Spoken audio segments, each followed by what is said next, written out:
Vamos abrir o nosso coração, vamos aquietar nossa mente e vamos docilmente preparar para receber as graças, pedir a proteção.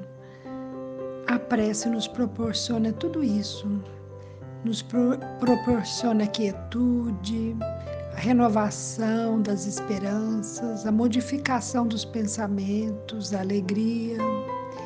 Então, com esse sentimento amoroso, com essa oportunidade que temos de orar, de nos ligar ao Pai, vamos agradecer por tudo, agradecer essa oportunidade, pedir a bênção, a proteção e humildemente pedir a Jesus que Ele fique conosco, hoje, agora e sempre. Que assim seja. Não rejeites a confiança. Não rejeiteis, pois, a vossa confiança, que tem grande e avultado galardão. Paulo, Hebreus, capítulo 10, versículo 35. Não lances fora a confiança que te alimenta o coração. Muitas vezes, o progresso aparente dos ímpios desencoraja o fervor das almas tíbias. A virtude vacilante recua ante o vício que parece vitorioso. Confrange-se o crente frágil perante o malfeitor que se destaca aureolado de louros. Todavia, se aceitamos Jesus por nosso divino mestre, é preciso receber o mundo por nosso educandário. E a escola nos revela que a romagem carnal é simples estágio do espírito no campo imenso da vida. Todos os séculos tiveram soberanos dominadores. Muitos se erigiram em pedestais de ouro e poder, ao preço do sangue e das lágrimas dos seus contemporâneos. Muitos ganharam batalhas de ódio, outros monopolizaram o pão. Alguns comandaram a vida política, outros adquiriram o temor popular. Entretanto, passaram todos, por prêmio terrestre, as laboriosas empresas a que se consagraram receberam apenas o sepulcro faustoso em que sobressaem na casa fria da morte. Não rejeites a fé, porque a passagem educativa pela terra te imponha a visão aflitivos quadros no jogo das convenções humanas. Lembra-te da imortalidade, nossa divina herança. Por onde fores, conduze tua alma como fonte preciosa de compreensão e serviço. Onde estiveres, sê generoso, otimista e diligente no bem. A carne é apenas tua veste. Luta e aprimora-te, trabalha e realiza com o Cristo, e aguarda confiante o futuro, na certeza de que a vida de hoje te espera, sempre justiceira amanhã. Eu cumprimento a todos e peço que Jesus nos abençoe e nos proteja intensamente. Nós hoje vamos analisar uma passagem do Novo Testamento que está contida no Evangelho de São João. No Novo Testamento tem os 4 evangelhos, São João é o 4º dos evangelistas e entre os 4 evangelhos não existe uma ordem de importância. Todos eles têm equivalência em relação à sua importância. E no Evangelho de São João há uma passagem emblemática, uma passagem muito importante e curiosa, que é uma passagem divisora de 2 fases. Ela faz a transição de preparação de Jesus para o caminho do sacrifício, para a via sacra, para a paixão de Cristo. É a primeira narrativa que dá origem à sequência de eventos que vão após culminar na crucificação de Jesus. Jesus, um ser muito burilado, muito conhecedor das coisas, uma pessoa de sentimentos muito nobres, ele conhecia a própria natureza, ele se conhecia muito bem, ele conhecia as intenções de Deus para com ele, de Deus para conosco. Ele conhecia muito bem a natureza humana. Nós éramos conhecidos íntimos de Jesus. Então Jesus também previa o futuro. Ele conhecia os eventos que aconteceriam com ele. Então, quando ele começou a perceber que estava perto do seu fim material aqui na vida, né?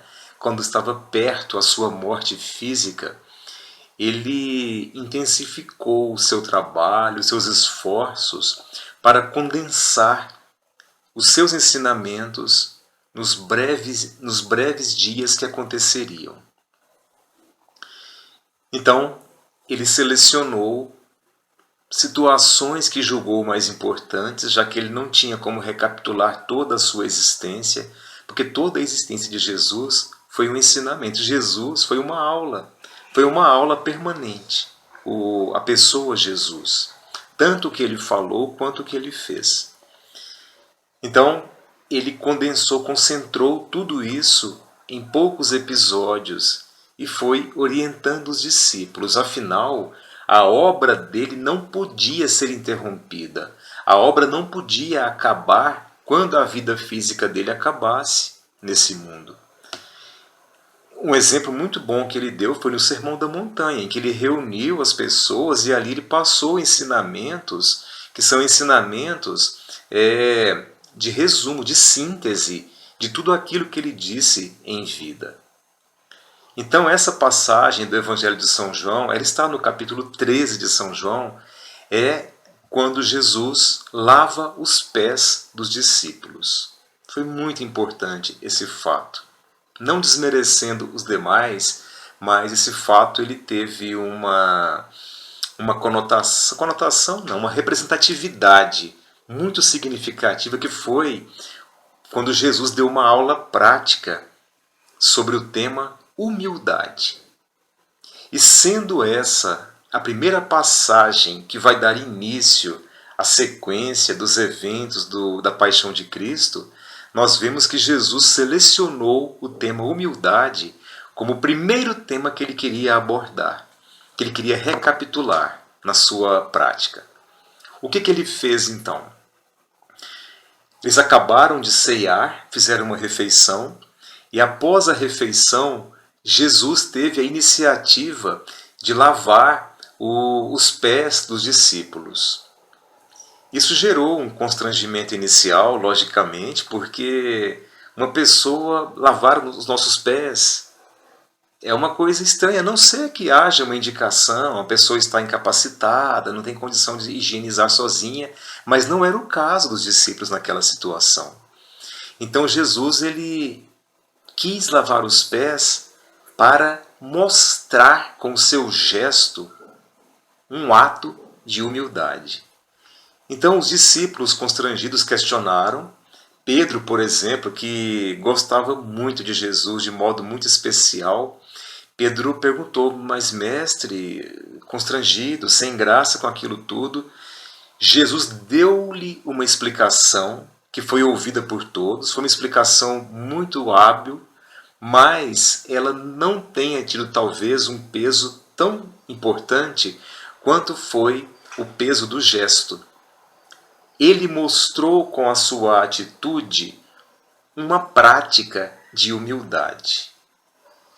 E Jesus, na sua esperteza intelectual, na sua esperteza emocional, conhecedor de como é o nosso terreno humano para entender as coisas, ele selecionou esse tema humildade como o primeiro dos temas a ser recapitulado. Por que será?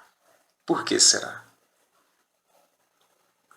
Com nossa passagem na vida, né, nossas tantas quedas, derrubadas, teorias que nós temos, nós já sabemos muito bem que uma coisa arrasta outras semelhantes. Então uma coisa boa, ela vem acompanhada de outras coisas boas também. E uma coisa ruim, idem. Então, a humildade que é o tema da nossa análise de hoje, ela vem acompanhada de uma série de outras virtudes morais. Jesus classificou a humildade como um pré-requisito para permitir a eclosão de outras virtudes. Claro, positivas. Virtude é uma coisa positiva. É muito difícil a gente imaginar uma pessoa humilde que seja ao mesmo tempo arrogante. São incompatíveis as duas características. Uma pessoa que seja de fato humilde, um espírito humilde e que ao mesmo tempo cultue em excesso as questões da beleza física. Uma pessoa que hipervaloriza a vaidade. Essa pessoa falar que também é humilde tem um antagonismo aí que tem que ser questionado. Uma pessoa que é humilde de fato e pratica a avareza, a mesquinharia, não dá. Ou é uma coisa ou é outra. Porque se ela tem mesquinharia, se ela tem excesso de vaidade, de presunção, logo ela não é uma pessoa humilde ainda. Então Jesus, ele quis fazer uma fixação de conteúdo, elegendo a humildade como um estágio de superioridade espiritual. Aqueles que são humildes, eles estão demonstrando que têm mais bagagem espiritual para alcançar degraus mais altos, estágios mais altos de evolução. Foi o que ele quis mostrar com isso. Essa passagem, esse exemplo da lavagem dos pés, um exemplo muito marcante em vários sentidos. Por exemplo, lavar os pés é uma atitude que causa repulsa em muitas pessoas, porque os pés são partes do corpo humano que não causam muita atração pela sujeira. Geralmente está com mau cheiro, os pés estão com mau cheiro. Então, lavar os pés coloca a pessoa em contato com uma parte do corpo questionável, principalmente naquela época de Jesus, em que os discípulos ou caminhavam descalços ou tinham calçados rudimentares. Então, os pés, eles eram sujos. E a pessoa que vai lavar os pés, ela tem que curvar, baixar, colocar numa situação de nível fisicamente inferior àquele que está sendo beneficiado. Então é uma prática perfeita de humildade. E Jesus fez isso, como se não bastassem os outros tantos exemplos que ele deu em sua encarnação, desde que ele nasceu. Jesus, ele foi estimulado em situações muito conflitantes. Ele foi vítima de arrogâncias, de imprevidências, de atitudes hostis. E ele mostrou, não o revide com a mesma moeda, mas ele mostrou que ele ensinou muito bem, a outra face. Mostrou a simplicidade, o saber baixar a cabeça, o saber ser humilde. E foi só no tempo de Jesus que isso aconteceu? Negativo. Nós, em nossa vida, temos muitas oportunidades de também praticar a vaidade. Somos testados muitas vezes em muitas circunstâncias. E às vezes nós falhamos, ou quase sempre falhamos. A gente fala assim, mas eu não levo o desaforo para casa. Ou então, aconteceu aquele fato, eu rodei a baiana. Como se isso fosse bonito, como se isso fosse exemplo de decência. Não, pelo contrário. Isso mostra a nossa inferioridade. Isso mostra o quão distantes nós estamos do patamar da humildade. Então, nós temos que continuar persistindo em nossos exercícios. Para crescermos, temos que exercitar. E exercício não é uma coisa fácil, mas é o caminho pedagógico mais eficaz para alcançarmos o conhecimento.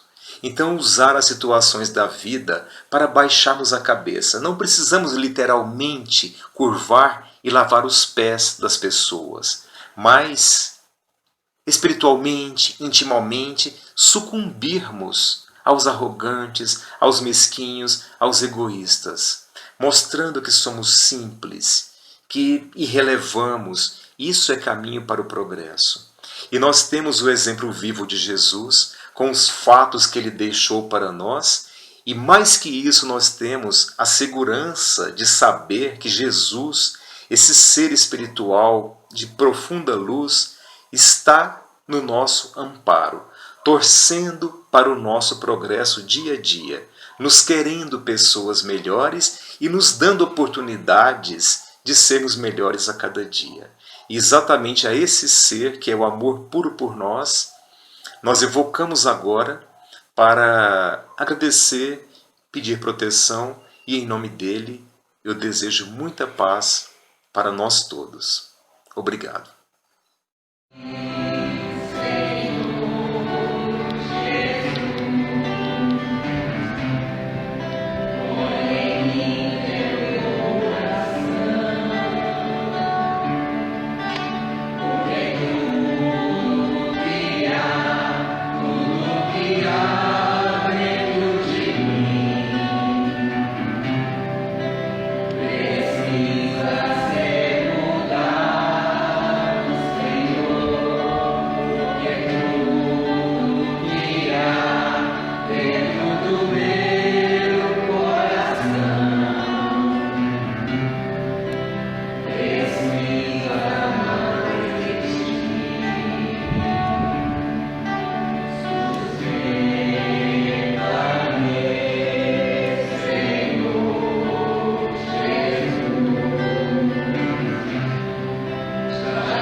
Pai nosso, garanta-nos sempre um manancial de luz, para que possamos enxergar em meio a tantas escuridões, tendo a certeza de que boa parte dessa luz nasce dentro de nós, está dentro de cada um, que possamos aos poucos, ao descortinarmos este véu que nos impede de enxergarmos nossas próprias fraquezas, possamos aos poucos ver esta luz, enxergar a parte divina que todos nós possuímos e, sem dúvida alguma, havemos de trabalhar para alcançá-la todos os dias, cuidando dos nossos, procurando auxiliar aquele que precisa de amparo, cuidando cada vez mais de nossas imperfeições com carinho, tendo a certeza de que haverá compreensão mútua por parte de outros irmãos que assim também se dedicam nesse momento a buscar essa melhoria íntima.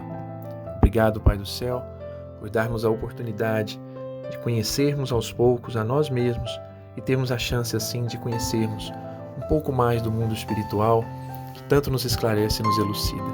Sei conosco hoje e sempre, que assim seja.